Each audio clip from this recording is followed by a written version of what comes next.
Hello guys, आज हम exam की वो 3 इंपॉर्टेंट चीज़ें डिस्कस करने वाले हैं, जो किसी भी ऑर्डिनरी एस्पिरेंट को एक्स्ट्रा ऑर्डिनरी एस्पिरेंट में बदल देता है।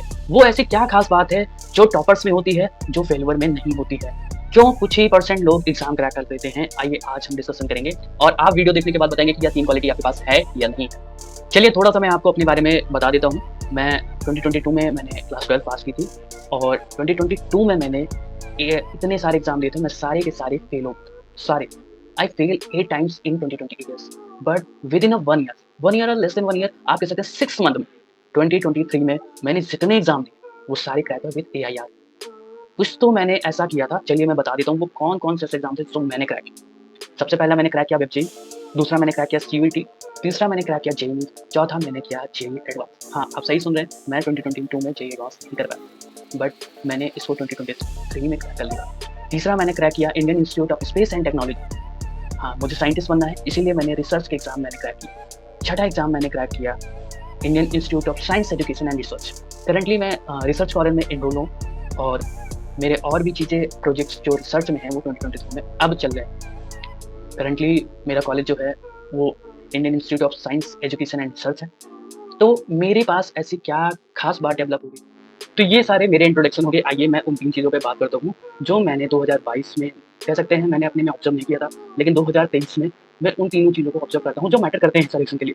ऐसा नहीं वो मैटर नहीं करते, सबसे इंपॉर्टेंट फैक्ट वही होते हैं। अगर आपको वो क्रैक करना है, वो एग्जाम में 1% में आना है, तो आपको ये इंस्टॉल करना होगा अपने अंदर। अगर आप किसी सॉफ्टवेयर को चलाना चाहते हैं बिना किसी प्रोग्राम को इंस्टॉल किए, कैसे आप उसे रन कर सकते हैं? नहीं कर पाएंगे। तो चलिए सबसे नंबर 1 फैक्ट, सबसे पहले पॉइंट हम डिस्कशन करते हैं जो सबसे इंपॉर्टेंट होता है, जो 90% लोगों के पास होता ही नहीं। सबसे पहला है स्पीड।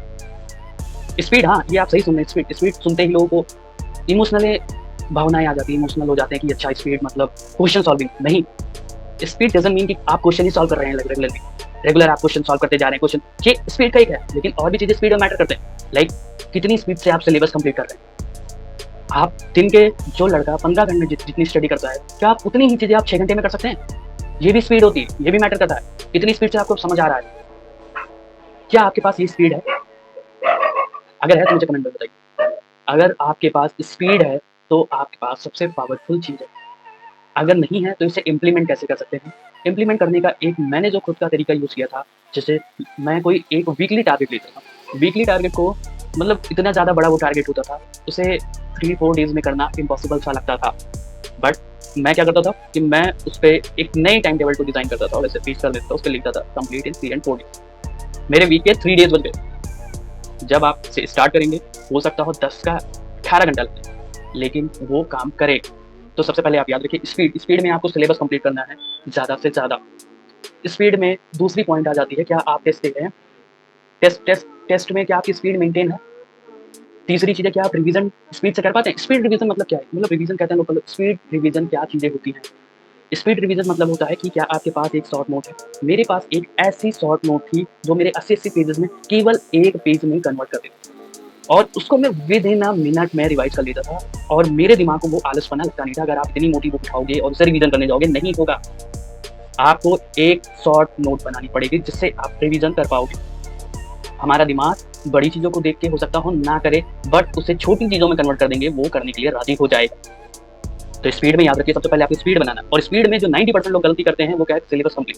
उनका सिलेबस इनकम्प्लीट होता है। अगर आप वीडियो भी देख रहे हैं तो स्पीड में देख रहे हैं, ठीक है, लेकिन आपको समझ भी आनी चाहिए। जितना ज़्यादा आप स्पीड मेंटेन रखेंगे पूरे ईयर, उतनी आपकी रैंक बूस्ट होती जाएगी। चलिए हम दूसरी बात करते हैं। दूसरी मैटर करता है हमारे लिए माइंडसेट। एक टॉपर का माइंडसेट टोटली डिफरेंट होता है, टोटली। 2022 में मैं 8 बार फेल हुआ, ठीक है। क्या 2023 में मैं फिर से दिया? क्या मेरा माइंडसेट डाउन हो जाता? लोग पता क्या करते, जैसे ही वो एग्जाम नहीं क्रैक कर पाते, वो डिमोटिवेट लेवल अपना गिराते जाते। 2022 में मैं सोच भी नहीं सकता था कि मैं जेईई एडवांस दे पाऊंगा। 2023 में मैंने क्रैक भी किया, ठीक है, जस्ट बिकॉज ऑफ माइंडसेट। मैंने इसको और हाई लेवल पे लिखा। एक खास बात मैं बताता हूँ, IIT दिल्ली में एक बच्चों का ग्रुप चल रहा था और उसमें से किसी बच्चे ने बोला कि ये काम मैं, ये आइडिया तो है लेकिन क्या हम कर पाएंगे? जितने भी 20 से 30 मेंबर्स का ग्रुप था, वो सब उसकी तरफ देखकर कहते हैं तो आइडिया तो एग्जाम तो हो ही जाएगा। ये एक खास मैटर होता है कि हाँ मैं कर लूँ। द माइंडसेट यहाँ से क्लियर होता है। Reality happens only 2 times. 2 ही बार रियलिटीज होती है, एक बार माइंड में, एक बार रियल। आप डिसाइड करेंगे कि आपको केवल क्वालिफाइंग चाहिए या आपको रैंक चाहिए। कुछ नहीं करना है, जस्ट नथिंग।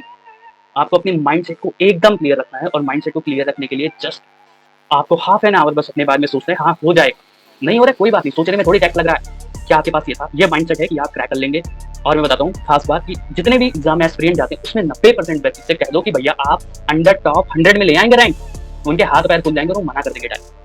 आपको यही सीखना है, आपको कहना है कि ठीक है मेरी टॉप 100 में रैंक आ जाएगी, नहीं आएगी कोई दिक्कत, डजंट मैटर, लेकिन आपको ये कहना है डेली खुद से।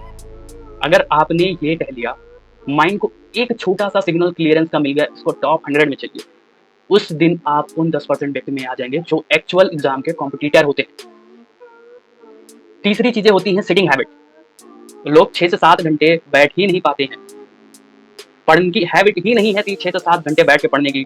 ठीक है, अगर नहीं है तो कैसे बना सकते हैं, ये इंपॉर्टेंट करता है। आप उसे बना सकते हैं। जस्ट मैं क्या करता था, जब मेरी सिटिंग हैबिट नहीं थी, मैं 6 से 7 घंटे वेब सीरीज देखता था रेगुलरली, एक हफ्ते देखी। ठीक है, दिन दूसरा जो वीक शुरू हुआ मेरा मंडे से, मैंने 3 घंटे वेब सीरीज देखी, 3 घंटे पढ़ाई। उसके नेक्स्ट डे मैंने 4 घंटे पढ़ाई की, 2 घंटे वेब सीरीज देखी, एंड फाइनली तीसरे दिन मैं कहता था कि आज मैं कर लूँ।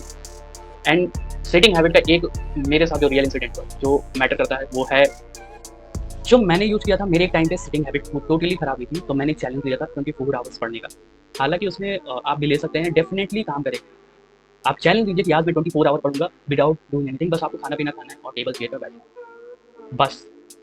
24 आवर की नहीं ले सकते, आप 15 आवर्स की लीजिए कि मैं 15 आवर तो करूंगा ही मिनिमम। उसके बाद दूसरे दिन जब आप 5 घंटे पढ़ेंगे तो यूं लगेगा तुरंत कर जाएंगे आप।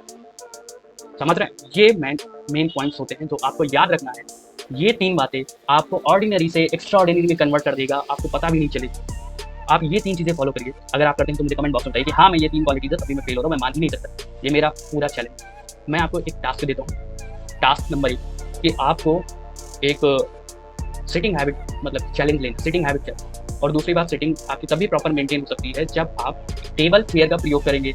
नहीं हो सकता है, भूल जाइए, अगर आप बेड पे बैठ के पढ़ रहे हैं, सोफे पे बैठ के पढ़ रहे हैं, नहीं होने वाला, नहीं क्रैक होने वाला एग्जाम। टेबल चेयर यूज करना ही पड़ेगा। ये टेबल चेयर होती है उस पर बैठ के पढ़ने के लिए। अगर आप मेरी ये वीडियो देख रहे हैं तो आप 15 आवर कंटिन्यू पढ़ के 15 आवर कुछ मत करिए, किताब लेके बैठे रहे, कोई क्वेश्चन सॉल्विंग करके दिखाओ, 15 आवर पढ़ो। और जो 10 आवर पढ़ लेते हैं उनके लिए चैलेंज है 24 आवर। और जिनको एक बारी में 3 से 4 घंटे भी पढ़ने में समस्या होती है उनके लिए है 15 आवर। और जो 10 घंटे 12 घंटे पढ़ते हैं आपके लिए चैलेंज है 24 आवर।